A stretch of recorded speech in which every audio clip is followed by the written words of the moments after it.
How do you interpret your circumstances? When something bad happens to you, do you feel, well, I must have done something wrong, and so God's punishing me?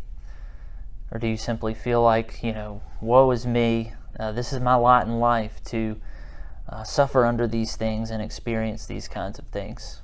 Oftentimes when bad things happen to us, that's where our mind, that's where our heart goes. Maybe we've done something wrong, or this is our lot in life. We can't expect any different. But notice this exchange in John chapter 9 between Jesus and his disciples. John 9 verse 1. As he was passing by, he saw a man blind from birth. His disciples asked him, "Rabbi, who sinned, this man or his parents, that he was born blind?" And so the disciples and Jesus, they come across this blind man, and his disciples have this understanding, and certainly many people in Jesus' day had this understanding that in this particular case, the man born blind, that someone must have sinned. Someone must have done something wrong in order for this man to be born blind. Sometimes people believe that the sins of someone's parents would lead them to suffer under certain things, like being born blind. And so his disciples questioned Jesus on this. But listen to what Jesus says in verse 3. "Neither this man nor his parents sinned," Jesus answered.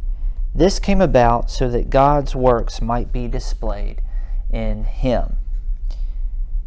What a way to change our perspective on our circumstances.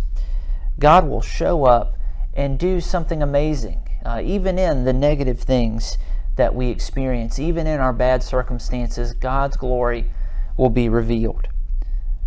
Too often, we let our negative circumstances cause us to have a false sense of who God is, that God is just some looming presence who's ready to zap us with bad circumstances, who's ready to zap us with bad things in our lives if we step out of line.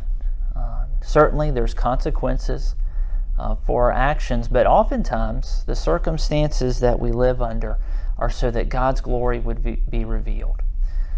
And so whatever circumstances you're under today, whatever negative circumstances you're experiencing, view them as an occasion for God's glory to be displayed in your life.